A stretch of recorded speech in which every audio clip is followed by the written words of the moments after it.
पक्षी अपने अपने घरों में थे। लाडो चिड़िया और जग्गू चिड़ा आपस में लड़ रहे थे। जग्गू कहता है, तुम तो ज़्यादा बोला ही मत किया करो, तुम्हारी माँ चोर और तुम भी चोर। यह सुनकर लाडो को बहुत गुस्सा आ जाता है और लाडो कहती है, खबरदार जो मेरी माँ को ऐसे बोला, अब तो मैं तुमसे बातें ही नहीं करूँगी। मैं जा रही हूँ अपनी माँ के घर और रहो तुम अकेले यहाँ पर। यह सुनकर जग्गू डर जाता है और कहता है, जाने दो लाडो, मुझसे गलती हो गई, मैं तुमसे खामोखा लड़ने लग गया, मुझे माफ़ कर दो ना लाडो। मैं कुछ नहीं जानती, अब मैं अपने माँ के घर जा रही हूँ। मेरी माँ चोर है तो मैं अब वहीं रहूँगी। इतना कहकर लाडो अपनी माँ के घर चली जाती है। लाडो अपनी माँ से कहती है, माँ, जग्गू ने मुझसे आज झगड़ा किया है और उसने तो तुम्हें चोर भी कहा है। अब मैं उसके घर नहीं जाने वाली। अब जब तक वो मुझे मनाने नहीं आएगा तब तक मैं उससे बात भी ना करूँ। यह सुनकर लाडो चिड़िया की माँ रानी कहती है, ठीक ही किया बेटा तूने जो उस बुढ़े के पास से यहाँ चली आई। अब मैं तुझे अच्छा अच्छा बनाकर खिलाऊंगी और तू यहीं रहना जब तक कि वो बुढ़ा तुझे मनाने ना आ जाए। तभी जग्गू चिड़ा रोते रोते लाडो चिड़िया के पास जाने के लिए सोचता है और वह रास्ते में कबूतर से मिलता है और कबूतर से कहता है, चलो चलो कबूतर भैया, लाडो के माँ के यहाँ लाडो मुझे छोड़कर चली गई है और अब वह आने का नाम भी नहीं ले रही है, मुझे उसकी बहुत याद आ रही है। कबूतर बोला, मैं नहीं जाता लाडो के माँ के यहाँ, वो बहुत ही क्रूर है, वो गुस्से में मुझे भी मारेगी और तुम्हें भी मार पड़ेगी, तुम ही जाओ अकेले। यह सुनकर जग्गू चुपचाप अकेले लाडो के घर जाता है और कहता है, माँ लाडो को भेज दीजिए, अब मैं उसे परेशान नहीं करूँगा। यह सुनकर रानी कहती है, चले जाओ यहाँ से, यहाँ कोई लाडो वाडो नहीं आती है। वे लाडो घर से बाहर निकलती है और कहती है, क्या हुआ जग्गू जी, अब क्या चले आए यहाँ मुँह उठाकर? मैंने कह दिया ना, अब मैं आपके साथ नहीं जाऊंगी। यह सुनकर जग्गू बोला, कृपया लाडो ऐसा ना करो, मैं तुम्हें लेने आया हूँ, मैं तुम्हारे बिना नहीं रह पाता। यह सुनकर लाडो बोली, पहले जाओ और मेरे लिए मिठाइयाँ लेकर आओ, फिर मैं जाऊंगी यहाँ से। बेचारा जग्गू मिठाई की खोज में निकल पड़ता है और दुकान से मिठाइयाँ लेकर आता है। मिठाई देखकर दोनों माँ बेटी बहुत खुश हो जाती हैं और दोनों जल्दी जल्दी मिठाई खाने लगती हैं। वाह वाह, कितनी स्वादिष्ट मिठाई है, बहुत अच्छी मिठाई है, अच्छा ही हुआ जो तुम मिठाई ले आए। फिर रानी कहती है, अब लाडो मुझे मीठा खाने का मन नहीं कर रहा, अब मैं कुछ नमकीन खाऊंगी। और अब लाडो जग्गू से कहती है, जाओ जग्गू जी, अब थोड़ा नमकीन लेकर आओ, तभी मैं आपके साथ जाऊंगी। फिर जग्गू बेचारा निराश होकर नमकीन लेने जाता है, फिर नमकीन लेकर जाता है और उन दोनों को दे देता है। दोनों नमकीन खा लेती हैं और तभी शाम हो जाती है और अब लाडो कहती है, अब जग्गू जी आप घर जाइए, मैं कल आऊँगी, क्योंकि इतनी रात को मेरा मन नहीं है घर जाने का। और जग्गू निराश मन से कहता है, चलो ना लाडो, मैं तुम्हें ले चलूँगा। लेकिन लाडो नहीं मानती है और जग्गू निराश होकर अपने घर चला आता है। अगली सुबह फिर से जग्गू लाडो के लेने के लिए निकल पड़ता है। तभी रास्ते में उसे एक सुंदरी चिड़िया नजर आती है। सुंदरी जग्गू को देखते ही कहती है, जग्गू जी आप मुझे बहुत सुंदर लग रहे हैं, क्या आप मुझसे शादी करेंगे? यह सुनकर जग्गू पिघल जाता है और कहता है, क्या तुम मुझसे शादी करोगी? मैं तो बूढ़ा हो चुका हूँ।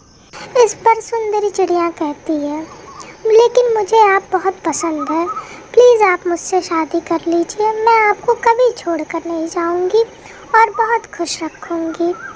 और अब जग्गू ने सुंदरी चिड़िया से शादी करके उसे अपने घर ले आया। इधर लाडो बहुत परेशान हो रही थी और अपनी माँ से कहती है, माँ अभी तक जग्गू नहीं आया, अब मुझे चिंता हो रही है, लगता है अब मुझे ही जाना पड़ेगा। और लाडो अब जग्गू के घर आती है तो देखती है एक चिड़िया पहले से वहाँ मौजूद है। यह देखकर लाडो कहती है, यह कौन आ गया यहाँ पर? इस पर जग्गू बोला, यह मेरी नई पत्नी है। जब मुझे समोसे और मिठाई लेकर रोज़ तुम्हें मनाना ही है तो इससे अच्छा मैं ऐसी पत्नी ले आऊं जो मेरे साथ घर में रहे।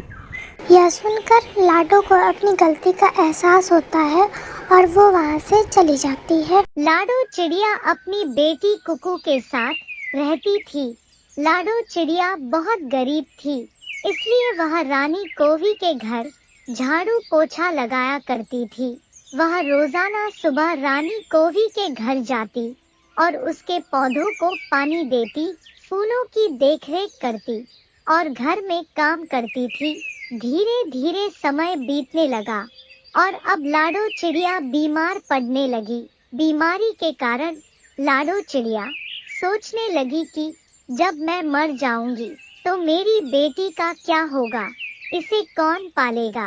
क्यों ना मैं अपने मालकिन से इस बारे में बात करूं कि वह मेरी बेटी को गोद ले ले। और लाडो चिड़िया अपने मालकिन के पास जाती है और रानी कोवी से कहती है, मालकिन मेरी तबीयत बहुत ज्यादा खराब रहने लगी है और मुझे डर है कि मेरी मृत्यु ना हो जाए। मेरी एक ही बेटी है, उसे कौन पालेगा, उसकी देखरेख कौन करेगा? यह सुनकर रानी कोवी बोली, मैं क्या कर सकती हूँ, मेरे पास इतना समय नहीं है कि मैं तुम्हारी बेटी को पालूंगी। मेरा बेटा जग्गू तो मुझसे संभलता नहीं। अच्छा ठीक है, मैं तुम्हें सोच कर बताऊंगी। पास बैठा कालू कौवा सारी बातें सुन रहा था और जब लाडो वहां से चली जाती है तो कालू अपनी बीवी रानी कोवी से कहता है, रानी तुम पागल हो, अगर हम इसकी बेटी को गोद ले लेंगे तो हमें अब काम की एक भी रुपए नहीं देने होंगे और हम बोल देंगे कि हम तुम्हारी बेटी को अच्छे से पालेंगे। जब वह मर जाएगी तो वह देखने थोड़ी ना आएगी। यह सुनकर रानी कोवी को भी यह बात बहुत अच्छी लगती है और वह कहती है, हाँ कालू तुम ठीक कहते हो। और रानी कोवी लाडो चिड़िया के घर जाती है तो देखती है कि लाडो बहुत बीमार है। वह लाडो से कहती है, लाडो तुम चिंता मत करो, मैं तुम्हारी बेटी को लेकर जा रही हूँ। लाडो भी कहती है, हाँ मालकिन आप मेरी बेटी को ले जाइए, वरना अगर मैं इसके आंखों के सामने मर गई तो यह मुझे कभी नहीं भुला पाएगी। पास बैठी कुकू चिड़िया रो रही थी और वह रानी कोवी के साथ वहां से चली जाती है। और अब रानी कोवी सोचती है कि अब इससे कुछ बड़ा काम कराया जाए और वह उसे रोजाना जंगल से लकड़ी मंगाती थी और उससे खाना बनाती थी। कभी कभी तो रानी कोवी उससे अंडे भी बेचने के लिए बाजार भेज देती थी। एक दिन लाडो बैठकर रोने लगी, तभी वहां पर रानी कोवी का बेटा जग्गू आता है और कहता है, लाडो मैं समझ सकता हूँ तुम्हारे साथ बहुत अन्याय हो रहा है और मेरी माँ तुम पर हमेशा अन्याय करेगी। मैं सोचता हूँ कि हम दोनों बहुत अच्छे दोस्त हैं और मैं अपनी माँ का इकलौता बेटा हूँ।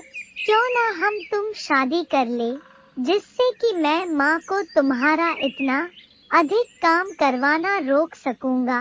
यह सुनकर कुकू कहती है, जग्गू लेकिन तुम्हारी माँ क्या हमारी शादी को मानेंगे? यह सुनकर जग्गू कहता है कि तुम यह सब मुझ पर छोड़ दो और दोनों जाकर शादी कर लेते हैं। दोनों शादी करके घर आते हैं और रानी कोवी जग्गू को देखकर कहती है, यह तुमने क्या कर लिया? तुमने एक नौकरानी से शादी कर ली, यह सुनकर जग्गू बोला, अब यह नौकरानी नहीं है माँ, अब यह मेरी पत्नी है और आपको भी अब इस चीज को मानना पड़ेगा कि कुकू अब आपकी बहू है। यह सुनकर रानी कोवी कहती है, अब तो तुमने शादी कर ही ली है तो ठीक है, अब मैं कुकू को अपनी बहू मान लूंगी। और अब कुकू रानी कोवी के साथ खुशी खुशी रहने लगती है।